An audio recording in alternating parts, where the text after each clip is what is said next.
Hey guys, I hope you're all doing well. Today I'm here to talk about some books I have read recently. Most of these I read in April, but a couple I did read in May, which is why this is not really an April wrap-up. I finished 12 books, so it was overall a really good reading month for me, especially with The Owls. I think I finished most of the prompts, so I'm really happy. The first book I want to mention really quickly is Harry Potter and the Sorcerer's Stone. I was working on rereading Harry Potter this year, so I finally started, and it's just as magical and amazing as I thought it would be. I have not read Harry Potter since when I was in grade 6, I think, so it's been like a good 10 years. And obviously I gave it 5 out of 5 stars. I love this series and I love Harry, and I'm so excited to read the rest of them as well. The next 3 books I want to mention are Heartstopper Volumes 1, 2, and 3.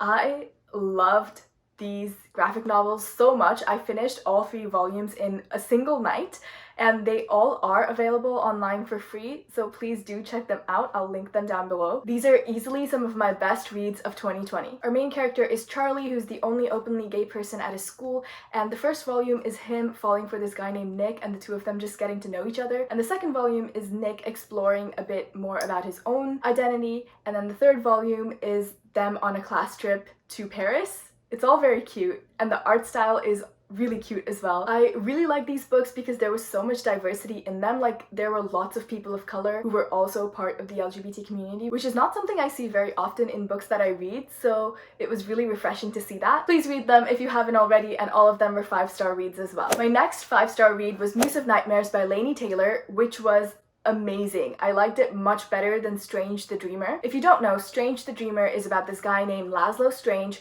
who has been obsessed with this lost city of Weep all his life. And then one day, warriors from this city called Weep come, and he gets the opportunity to actually go there. I read Muse of Nightmares in one day, less than a day, and that's saying something because this book is like 500 pages long. I could not put it down. Usually I don't like books with too many perspectives. I find it hard to connect with the characters, but I actually really like the fact that this book had so many perspectives. It was as if we were being given different pieces of the same puzzle because different characters knew different things, and we got to put it all together. What I really liked about this book was that there didn't seem to be a villain in the traditional sense. Everyone was just trying to do what was best for themselves and the people that they loved, but they found themselves at odds with each other for it. To be honest though, I did not care a single bit about Laszlo and Sarai's relationship, even though their relationship is like the whole point of the book. But I think that's just because I don't have an inclination towards romance in general. I did love reading about Errol Fane and his wife, however, that is a romance I can get behind. I really loved this book. I thought the characters were really well developed and the writing style was beautiful, even though it was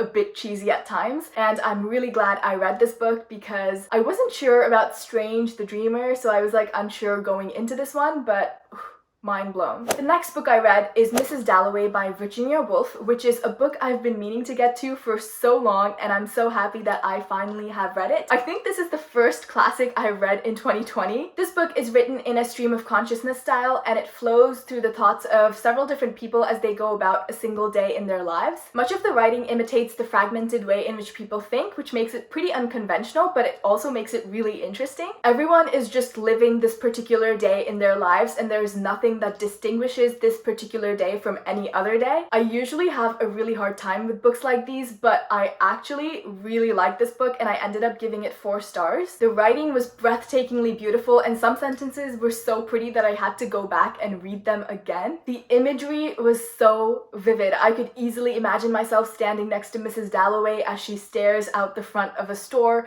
I could easily imagine myself walking by Peter Walsh in the park. There was something starkly real about every single word I read. I wouldn't say I cared for the characters. I really couldn't connect with them at all, but I did care for all their little dramas. I was like, Peter did what? Tell me more. I am glad I read it. I'm surprised I liked it, and I'm a bit hesitant to recommend it because I know it's not everyone's cup of tea, but if it sounds like something you might be interested in, please check it out because I really liked it. The next book I want to talk about is Blink by Malcolm Gladwell, which is actually a non-fiction. I think this is my maybe second or third non-fiction of the year. I actually found this really interesting as well. I gave it 4 stars. Blink is a book about how we think without thinking, about the choices that we make in the blink of an eye that are actually much more complex than they seem. It summarizes several different studies, which I found to be really, really interesting. I actually listened to the audiobook, which is narrated by the author himself, which is like something I always like. It doesn't really go that deep into the science and psychology of decision making, but it definitely has the information that it needs to have to prove its point. And it's pretty short as well, so if it sounds like something you might be interested in, do check it out. The next book I read is Age of Myth by Michael J. Sullivan, which I gave 3 stars. This story starts when Wraith, our main character, kills a god, so then the power balance between gods and mortals shifts forever. I went into this book not expecting much, but I actually ended up enjoying it. I really like the premise of the book and I really like the characters as well. This book classifies as a high fantasy, but it's not as heavy as some other high fantasy books I've read, which can be both good or bad, I suppose. Good because it took relatively less brain power to get through it, and bad because you might find it lacking in some aspects. I loved the political dynamics between the gods and the mortals, and even the gods had their own little subdivisions among them. These gods can do magic, obviously, and I found the magic system to be really fascinating, but I didn't find it to be well developed, especially considering the fact that one of the main characters, whose point of view we read through, could do magic. I feel like we could have been given a bit more about the magic system, but we were not. I also was not a big fan of the way women were portrayed in this. As a woman, I could not connect to any of the female characters, which is kind of alarming. Even though the plot goes out of its way to put women in leadership roles, I feel like it never really feels right, because there's always this backdrop of, if anything goes wrong, the men will save me. And I also don't think the villain was well developed. These 3 things, like the magic system, the portrayal of women, and the villain, come into play more towards the end of the book, like the last half of the book. So I actually really enjoyed the first half of the book, and then I started to realize some of these things and I was like, but this is the first book in like a really long series. I think there's like 6 books in this series, so there's obviously lots of potential for it to evolve and change over the course of the rest of the series. Even though there were a few things that I found a bit iffy, I really did enjoy this book, and I think it's a good book to start with if you're trying to get into the fantasy genre, but don't want to start with like the big books. I don't know yet if I want to continue on with the series, but I'll think about it. The next book I read is Queen of Nothing by Holly Black, which I also gave 3 stars, and this is the last book in the Cruel Prince trilogy. If you don't know what the Cruel Prince is about, our main character is Jude, and she is a human, and she's grown up in Elfheim, which is like where all the fairies live, and she's learned to survive among them from like a very young age. I am really conflicted about this book because this was one of my most anticipated reads. I have been waiting to read it ever since it came out, but I unfortunately found it to be a little disappointing. Nothing in this book really stood out to me that much, like it was pretty average. I enjoyed myself well enough while I was reading it, but I don't think I'll reread it ever. And I really like the idea of Jude and Cardan being together,